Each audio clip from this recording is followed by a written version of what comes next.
What is going on, guys and girls? It's Ghost Robo, and look what we have here. It is Crash Bandicoot Sane Trilogy on PlayStation freaking 4. The Crash Trilogy Remaster was unveiled at PSX this weekend, and I got to be one of the first people to play it and one of the first people to record it. So we've got the intro cinematic and 2 levels from the game that I'm bringing your way. You'll get to see how it looks, how it plays, the new overworld maps. It is a blast, and I think you're going to love it. So if you have fun with the video, make sure to get that big thumb up finger clicked. And now let's start the show with Dr. Neo Cortex and his maniacal madness involving one poor little Bandicoot.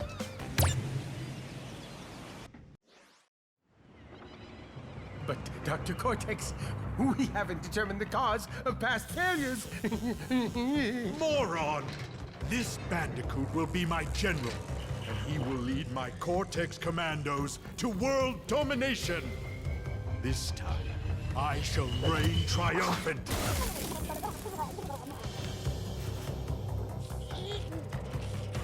We are closer than ever before. Quickly, into the vortex. Dr. Cortex, the vortex is not ready. We have no idea what it could do.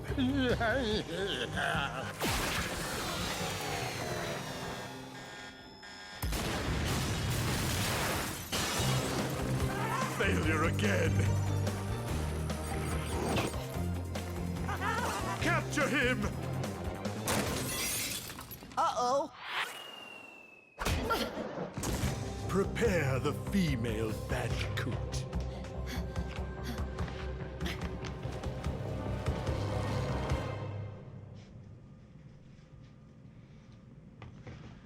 Alright, we are ready to go. The female Bandicoot is prepared. Crash is crazy now. Those eyeballs, all of his emotions, that was one of the best parts of this game when it was on PS1, and it's been amped up to 11 here on PS4. The enhanced visuals allow them to really emphasize Crash's kookiness. And I talked with one of the guys from the team that made the game, and he said that obviously they couldn't take any of the code from PS1, so this is completely built from the ground up, but with intense attention to detail so that all of the boxes, all of the apples, all of the stages are exactly where they should be, exactly how you remember them. And it felt, I'll be honest, sort of weird to be playing a game like this in 2016 when everything is so freaking open-ended and open world. It was kind of just a weird change of pace to go back to something that was super hallway linear style like this. But once I got a handle on it, it does have a fun charm to it that is missing from a lot of games these days. And it focuses specifically on mechanics and just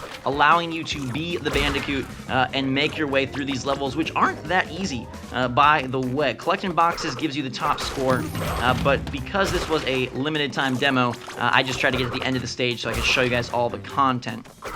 Getting extra lives, practicing our moves. It is a little weird, the fact that you're playing on a PS4 controller, so naturally I wanted to use the analog stick, but the game is by far better played with the D-pad.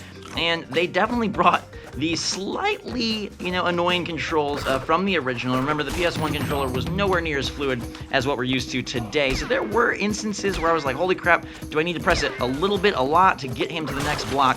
But for the most part, it was just super fun to be back in the shoes of Crash Bandicoot, wearing the mask proud, moving our way. This poor turtle should not be here, so we say so long, and we suck up some apples. Hey, at least he's healthy. Now in games, you got stuff like Bioshock Infinite, where they eat hot dogs all the time, Grand Theft Auto, people are getting fat, and Crash, he's just on that all-apple diet. Doctors would be very pleased with him, and maybe that's why he's got this mystical man following his lead as we almost jump into the gap. Whew, close freaking call. Alright, so that's the end of the stage, and we're 11 boxes shy of perfection, but like I said, it's a demo, so I'll let it slide. What is fun, though, is watching poor Crash get hammered by our incompetency. I'm so sorry, my boy! But he's okay. This guy does not have a lot of brain power to begin with, so we didn't cause any harm there. That's the end of the first stage. Now, the second stage that they have prepared for us is a lot more difficult. You'll notice the overworld maps there. We don't actually get to see them, but they are in those title screens, which is pretty interesting to see how you'll be navigating between the levels, which I believe is something new that was not there in the initial trilogy. So it looks like presentation-wise things will be different, but gameplay-wise things will be, full-on nostalgia all the way. So we are going to do our best to jump over all of these weird orbs of pain And here's where I started using the D-pad, and you get a lot more fine-tuned movements. Although, like I said, it was a little tough to know, like, how much do I push? As you see right there, I tapped it barely, and Crash's shoes come off because he is crushed in the bottom of this mechanical basement. We're gonna wow. Thank you very much, weird camera sphere thing, man, for turning me into an angel. Now I can float up to the heavens above and join the gaming gods. Crash has not seen the light of day for some time. He was back in Skylanders Imaginators, but I don't know if you count that. That was more of a guest appearance. This is the first time Crash has seen like a legit full-on release in well over a decade. And, you know, I'm a little sad that it's not something brand new. I think that would have been cool, even if it was in this style, but just like brand new maps, brand new set of everything, especially since they, you know, did have to build it from the ground up. It wasn't like they could just port over the PS1 code, so why not make it totally new? But perhaps there will be some unlockable extra stages or something where they kind of, you know, had some fun, because graphics and visual capability has come such a long way in the time between, you know, Crash and now, that it would have been cool to see them take advantage of what they could have done given this forced perspective and just do some really crazy visual tricks and fun stuff with the graphics. But it does look super good. I'm not sure if I was playing on a PS4 Pro, although I imagine that I was, because they were using 4K TVs and the emphasis was clearly on PS4 Pro. All in all, a really great showcase from Sony, you know, revealing this Crash remake that you're seeing here. And then, you know, giving some love to Patapon, Loco Roco, Parappa the Rappa, obviously The Last of Us 2, and the gorgeous Lost Legacy Uncharted DLC. Although I will say the show floor was a little bit of a letdown. Not a whole lot new there, not a whole lot playable. Crash is probably the coolest new thing that I saw, and so that's why I was super pumped that they let me record it and bring it to you guys. Collecting these heads, I don't remember collecting these heads when I initially played the game, but it had to be there, because like I said, they said that this was like, you know, basically a, you know, grid for grid, line for line remake. Bounce and get some apples. You're about to see a bonus stage, which was driving me bonkers in the demo room. And I could see in the reflection of the TV that there were people waiting to play behind me. So I only tried it like 10 times because I wanted to beat it, but you'll see in a second. And this is where, like, getting back used to that D-pad movement and more of that very, like, you know, granular movement instead of fluid movement really came to bite me in the butt. But I'm sure once I get the game and have a little more practice with it, it'll all be a-okay. It's just getting used to it, getting reacclimated to D-pad movement and sort of this very, you know, forced, non-maneuverable Mr. Crash here. But we're popping bots and we're jumping over things that are hot, and we'll take our skills down to the next level. My talents belong at this checkpoint. Thank you very much. And it did look really crisp. It ran great. There was obviously no hitching or anything, which there shouldn't be, because this game, you know, isn't doing, like I said, a whole lot. But it does look really good for what it is. And I will try not to get my head sliced anymore. Land on these icy blues and avoid the spicy reds. Down below the blade monster. Let's let him run his pattern just to make sure that we get this, because I don't think you can spin these guys, because they will try and spin you back. And we've got fur, and they've got steel, so it's probably not a good battle. Alright, we collect another face of female power, bash in some more robo-crabs, and now we're almost to that bonus stage that I was telling you about. These vents are shooting stuff up. I would have loved to see the apples suck into you as like a slight little new tweak, but again, they really want to create a true to the times Crash Bandicoot. It is nice, though, that all three games are in there. I don't know if it's going to be a full-price title or 40 or 30 or what. I would hope it was more in the 40 range, because it is just straight-up remakes.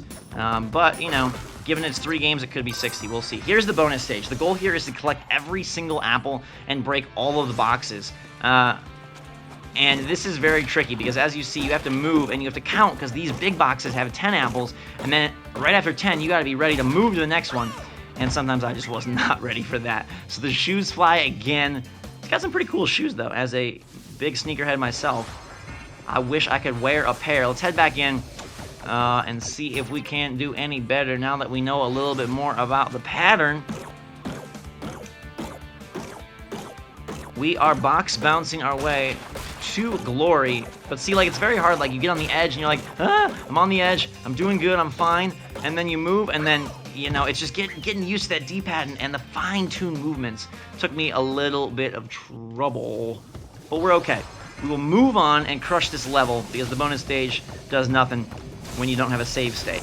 All in all, are you guys excited for Crash Bandicoot the remake? Are you happy with how he looks? I think they did a really nice job of making him true to life. I know some people were, you know, not 100% pleased. I felt like in Skylanders he was a little bit goofier looking, a little bit more exaggerated, almost like Disney-ified, but this is very true to the OG Bandicoot that you guys probably remember, just a whole lot prettier. And it was kind of weird in a way because you play this and you forget exactly what Crash 1 looked like. And I remember playing Crash 1 for a video a number of years ago, and like go back and compare them. Right now you're like, oh, this looks a little better, but holy crap, if you look at the two side by side, things have come a long way between the Insane Trilogy and the original trilogy. So we're gonna work our way through some very tiny and well-timed jumps.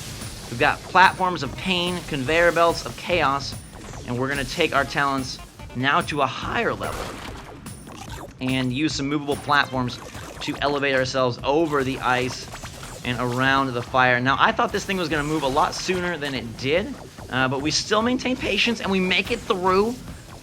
And we are approaching the end game for Mr. Crash Bandicoot.